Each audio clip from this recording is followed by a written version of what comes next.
नमस्कार मंडळी, स्वागत आहे रँकोस बायोलॉजी या प्लॅटफॉर्मवरती आणि इथे आपण नीट प्रिपरेशन हे मराठी माध्यमातून करण्यास आपल्याला मदत होत असते। तर आजचा आपला टॉपिक आहे डिसऑर्डर्स ऑफ रेस्पिरेटरी सिस्टीम। या अगोदर आपण रेस्पिरेटरी सिस्टीम काय आहे ती पाहिलेली आहे। ते लेक्चर तुम्ही पाहिलं नसेल तर ते लेक्चर तुम्ही अगोदर पाहून घ्या, त्यामुळे तुम्हाला हे रेस्पिरेटरी डिसऑर्डर्स काय आहेत ते सुद्धा कळतील। तर आजचा आपला जो टॉपिक आहे तो एक्झामच्या दृष्टीने अतिशय महत्त्वाचा टॉपिक आहे, कारण यामध्ये एखादा MCQ बनू शकतो की रेस्पिरेटरी जी सिस्टीम आहे त्यातील डिसऑर्डर्स नेमके कोणकोणते आहेत।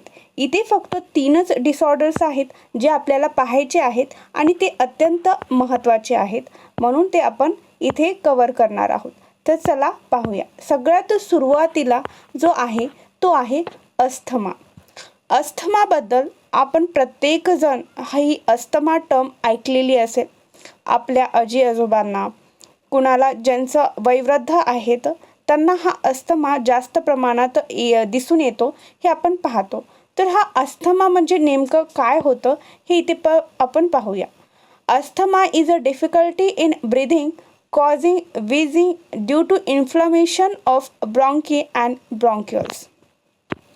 आता इथे अस्थमा कशामुळे होतो तर सूज आल्यामुळे होतो। सूज आल्यामुळे कशावर सूज आल्यावर तर इथे ब्रॉन्की आणि ब्रॉन्किओल्सवर सूज आल्यामुळे। आता ब्रॉन्की आणि ब्रॉन्किओल्स हे काय आहेत हे तुम्ही रेस्पिरेटरी सिस्टीम पाहिली असेल तर तुम्हाला हे कळेल, पण मी तुम्हाला इथे शो करते की हे ब्रॉन्की आणि ब्रॉन्किओल्स काय आहेत हे आपण इथे पाहूया। तर चला आता आपण आलो आहोत या डायग्रामवरती। ही आहे ह्यूमन रेस्पिरेटरी सिस्टीम आणि इथे आपल्याला जे अस्थमा पेशंट आहेत, जे स्वेलिंग होते कशावर होते, ब्रॉन्कस आणि ब्रॉन्किओल्सवर सूज येते आणि त्यामुळे त्यांना श्वासोच्छ्वास करण्यासाठी म्हणजे श्वसन होण्यासाठी त्रास होतो। त्यालाच अस्थमा असे म्हणतात, मग हे ब्रँकोस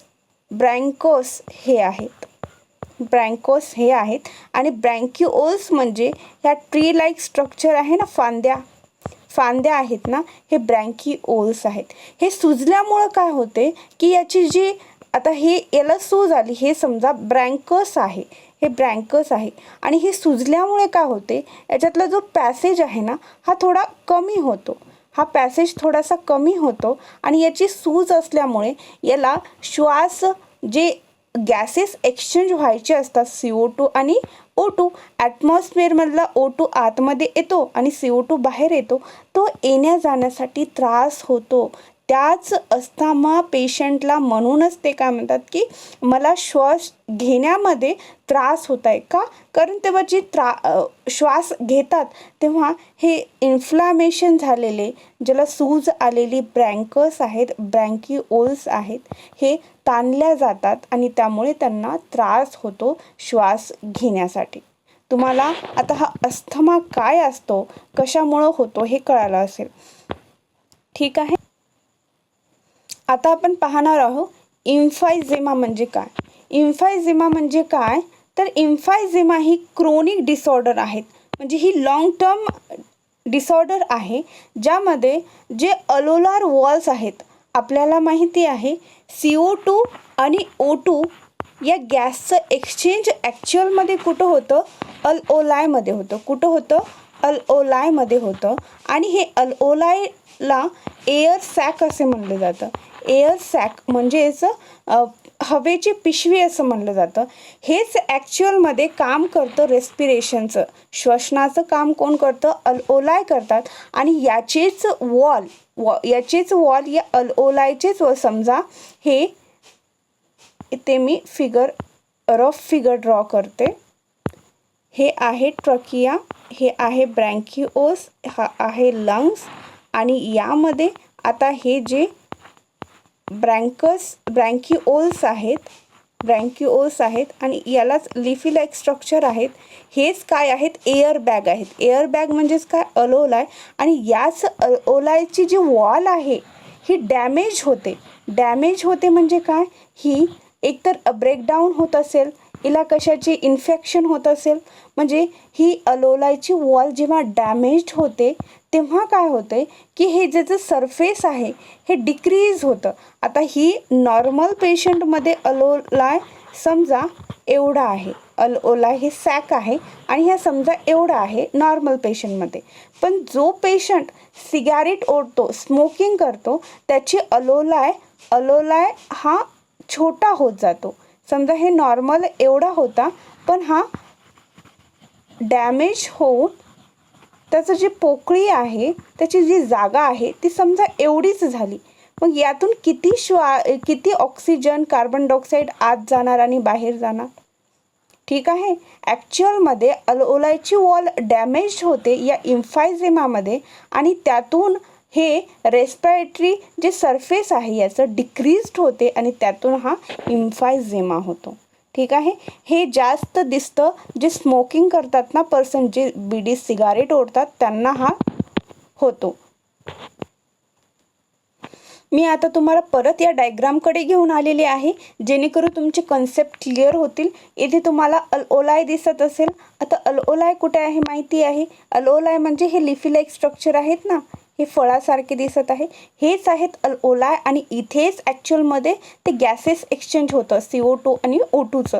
तर हेच काय होतात अलोलाय, जे मेन फंक्शन आहे तेच या अलोलायचं नॉर्मली एवढे असतील.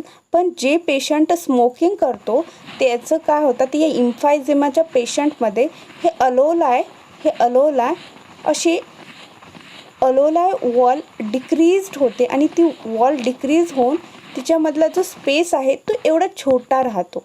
आणि हे नॉर्मल पेशंटमध्ये बघा हा एवढा मोठा आहे. तर हेच इम्फायझेमामध्ये होतं. तुम्हाला आता कळालं असेल अस्थमामध्ये काय होतं की सूज येते ब्रॉन्कस आणि ब्रँक्युओल्समध्ये, आणि इम्फायझेमामध्ये काय होतं की अलोलायची वॉल ही डॅमेज होते आणि म्हणून तिचं जे रेस्पिरेटरी पोर्शन आहे ते डिक्रीज्ड होतं आणि त्यामुळं इम्फायझेमा होतं. एवढं तुम्हाला क्लिअर झालं असेल. त्यानंतर नेक्स्ट पाहूया, ऑक्युपेशनल रेस्पिरेटरी डिसऑर्डर. आता हे ऑक्युपेशनल म्हणजे काय आहे, तर इथे ऑक्युपेशन म्हणजे काय म्हणतो आपण, तुमचं काम काय आहे, बिझनेस काय आहे, व्यवसाय काय आहे.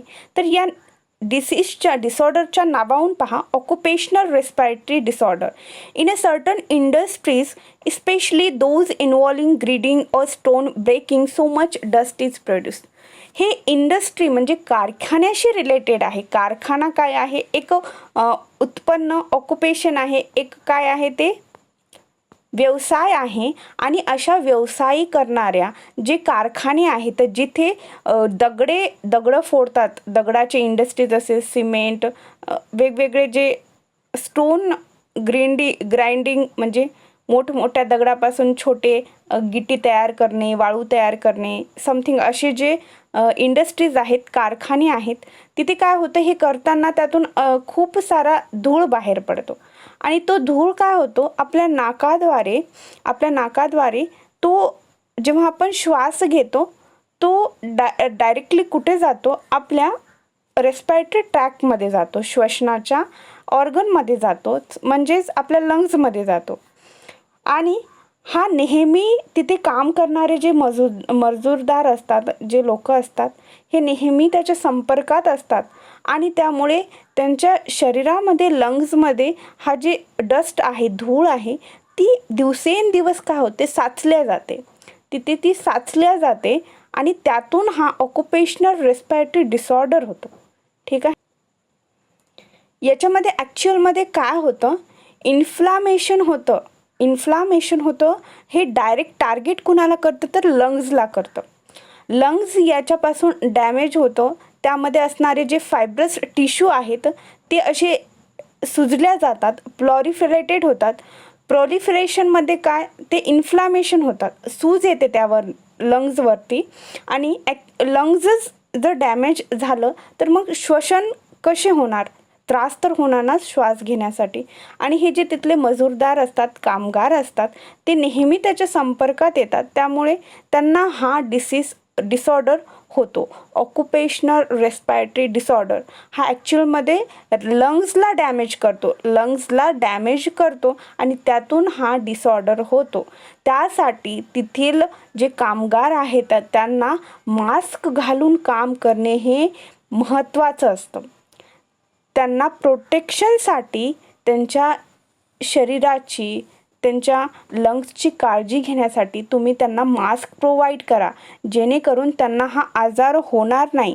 त्यांच्या नाकामध्ये तिथली धूळ जाऊन त्या लंग्सला डॅमेज करणार नाही आणि तिथून हा ऑक्युपेशनल रेस्पिरेटरी डिसऑर्डर त्यांना होणार नाही. ही काळजी जे इंडस्ट्री रन करतात त्यांनी घेतली पाहिजे. ठीक आहे. हे तुम्हाला इथे आपण जे डिसऑर्डर्स पाहिले यामध्ये क्लिअर झाले असेल. अस्थमा कशाची रिलेटेड आहे? अस्थमा जो आहे तो सूज येते, कशावर येते? ब्रॉन्की आणि ब्रॉन्किओल्सवर येते. सूज कशावर येते? ब्रॉन्की आणि ब्रॉन्किओल्सवर येते. इम्फायझेमामध्ये काय होतं? इम्फायझेमामध्ये सूज येते कशावर? अलोलार सॅकवर. अलोलार जे वॉल आहेत ते डॅमेज होतात आणि त्यामुळे त्यांचं रेस्पिरेटरी जे स्पेस आहे ते कमी होतं. ऑक्युपेशनल रेस्पिरेटरी डिसऑर्डर कशामध्ये होतं? तर हे ॲक्च्युअल फायब्रोसिस कंडिशन होते, इन्फ्लामेशन येते लंग्सला आणि त्यामधून हा डिसऑर्डर होतो. त्यासाठी काही प्रोटेक्शन इंडस्ट्रीवाल्यांनी घेतले पाहिजे. त्यांना प्रोटेक्टिव्ह मास्क दिला पाहिजे, जेणेकरून असे जे डिसऑर्डर आहे ते आपण कंट्रोल करू शकतो. यामध्ये काही अडचण असेल तर तुम्ही कमेंट सेक्शनमध्ये नक्की विचारा. लाईक करा, शेअर करा, सबस्क्राईब करा आणि तुम्हाला कोणता टॉपिक इथे शिकायला आवडेल ते कमेंट सेक्शनमध्ये नक्की टाका. ठीक आहे. अशाच व्हिडिओ लेक्चर्ससाठी नोटिफिकेशन बेल प्रेस करून ठेवा, जेणेकरून नवीन लेक्चर्स आले त्याचे अपडेट तुमच्यापर्यंत येत राहील.